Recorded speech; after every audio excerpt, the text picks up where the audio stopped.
Почитувани граѓани, денес го разгледуваме предлог законот за адвокатура, кој што представува еден сегмент од целокупниот правосуден систем во државата, за кој што знаеме каква ни е состојбата и тргнувајќи најпрво од оцената за состојбите во областа која треба да се уреди во самото предлог законско решение, истите предлагачи се повикуваат на Националната стратегија 2017-2022 година за реформи во правосудниот систем. Односно, ова предлог законско решение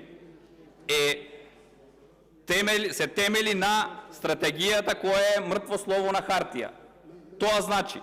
истата стратегија за која што претходниот министер Тупанчевски јасно и децидно изјави дека истата за цели 5 години е реализирана без малку половина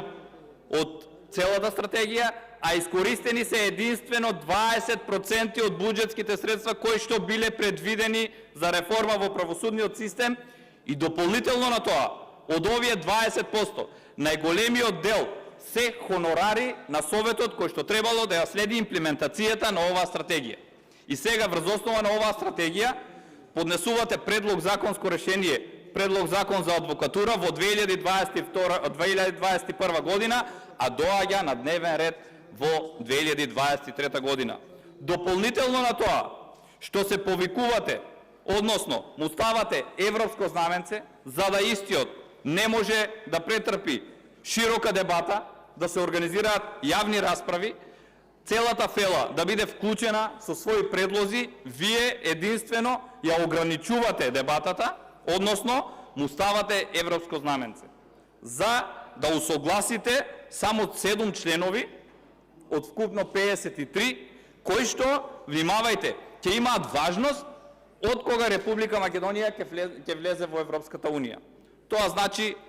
идно неопределено време. За сето ова се повикувате на европското знаменце, повторно ја злоупотребувате постапката и повторно ја кратите можноста да се дебатира по ова законско решение. Затоа и во самиот текст кој што го предлагате имате одредби кои што предпоставувам дека дополнително повторно ќе ги најавите и ќе ги внесете во новата стратегија за 2023 година, 2027 година, која што ја најавувате за реформи во правосудниот систем. Затоа што половина не ви е реализирана. Една декада ви треба да реализирате една стратегија, која што требало да се реализира за не повеќе од 2 до 3 години. И затоа реформите во правосудниот систем ни се катастрофални, а сето тоа го покажува и довербата во оваа фела, односно во целокупниот правосуден систем од 3, односно 4%, а од овде тврдам дека денес нема повеќе доверба од 1%, бидејќи и самите, според најновата анкета на ОПСЕ, и самите суди и обвинители не веруваат во институциите кои што треба да се грижат за нивниот интегритет, независноста. Односно, судиите не веруваат во судскиот совет дека работи согласно позитивните законски прописи и законската надлежност која што му е дадена, дури во 72%. А една половина од обвинителите исто така не му веруваат на Советот на јавни обвинители, дека работи согласно закон. И како сакаме ние да дојдеме до правда со вака поставени структури, со вака поставени извршни чинители, односно извршна власт која што се меша и директно односно врши надзор над судската власт, немаме поделба на власта и затоа ќе немаме и правда во Република Македонија. Ако согласно оваа законско решение постојат и неколку дилеми. Согласно законот за адвокатура предвидувате и се структурирани во 6 глави, од кои детално е уредено обезбедување на правна помош на физички и правни лица во остварување на нивните права и врз закон засновани интереси во постапката пред судовите, државните органи, други правни лица, органите на единица на локална самоуправа, вршење на адвокатура, адвокатска дејност, како и организација на адвокатурата, условите за вршење, престанок, мирување на адвокатската дејност и правата и обврските на адвокатите и така натаму.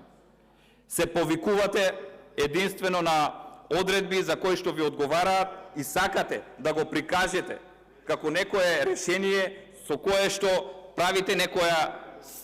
огромна реформа во правосудниот систем или засновате некој темели на здрава правосуден систем кој што ќе допринесе до владење на правото. Од тоа немаме ништо, бидејќи потенцирав се темели врз мртво слово на хартија, односно врз стратегијата која што е неуспешен проект на ова мнозинство и на оваа извршна власт. Конкретно, ако одиме по одредбите кои што се предвидени да се менуваат, морам да потенцирам дека е за поздравување членот 4, каде што се нормира дека државните органи, органите на единицата на локална самоуправа, како и правните и физичките лица кои имаат јавни овластувања, должни се на адвокатот во рок од 8 дена од денот на доставување на барање да му ги дадат податоците, документите потребни во вршење на адвокатската дејност во конкретен предмет. Ова е една одредба каде што треба секаде да ја има. Зошто? Затоа што извршната власт на барање од Државната комисија за спречување на корупција не доставува соодветни и релевантни извештаи и податоци и по неколку години. И кога бара одредени податоци, се доставуваат во редактирана форма, односно договорите се редактираат и се доставува единствено она што го сакаат. Понатаму, во членот 12 се предвидуваат како може да се впише во именикот на адвокати, односно кои се условите кои што едно лице може да треба да ги исполнува за да биде впишено. Покрај другите услови, една од алинеите, односно се однесува да не му престанала функцијата судија, јавен обвинител, државен правобранител или заменик народен правобранител или избран и именуван функционер и така натаму, додека не поминат 5 години од конечноста на одлуката. Ова одредба ја најавувавте бомбастично и претходните говорници, но едно ќе ве запрашам. Овде е и заменик министерката и колегите кои што претходно дебатиравте. Да не оваа одредба се коси со одредбата, односно знаеме дека постои институт судска рехабилитација, каде што одредено лице кое што е осудено за одредени кривични дела или други постапки, по одреден изминат период од сторувањето се брише од казнената евиденција. Дали со овој институт не се создаваат колизија на норми на кои што понатаму самата адвокатска комора, односно доколку одредени чинители во адвокатската комора нема да сакаат да одредено лице го впишат, се повикуваат на вакви одредби и ќе се доведеме во понатамошни постапки, односно заведување на управни спорови и судски постапки. Во членот 13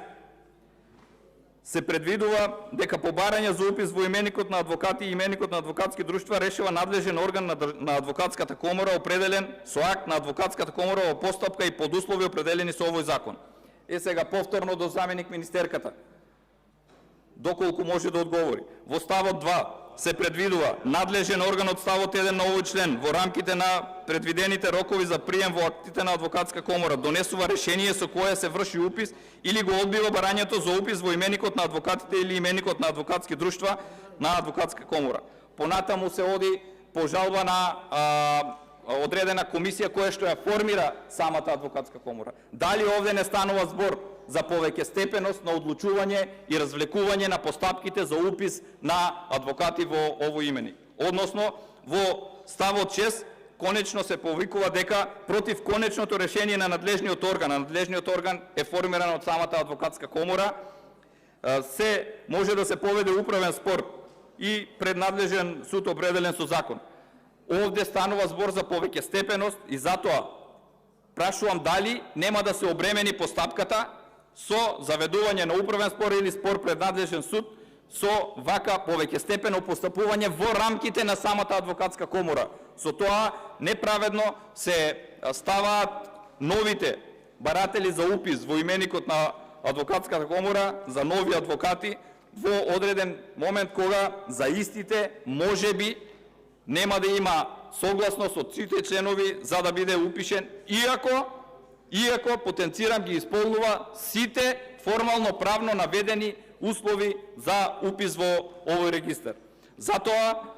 оваа законско решение кое што го предлагате во одреден дел има исклучително добри одредби, меѓутоа во одреден дел има одредби кои што ќе се доведат во колизија со постоечките одредби од други закони, со што ќе се доведе во прашање и неговата примена. Ова е така бидејќи уште еднаш потенцирам се заснова на мртво слово на хартија за стратегијата и истиот се носи во брза постапка со европско знаменце без да има од стручната фела соодветни мислења.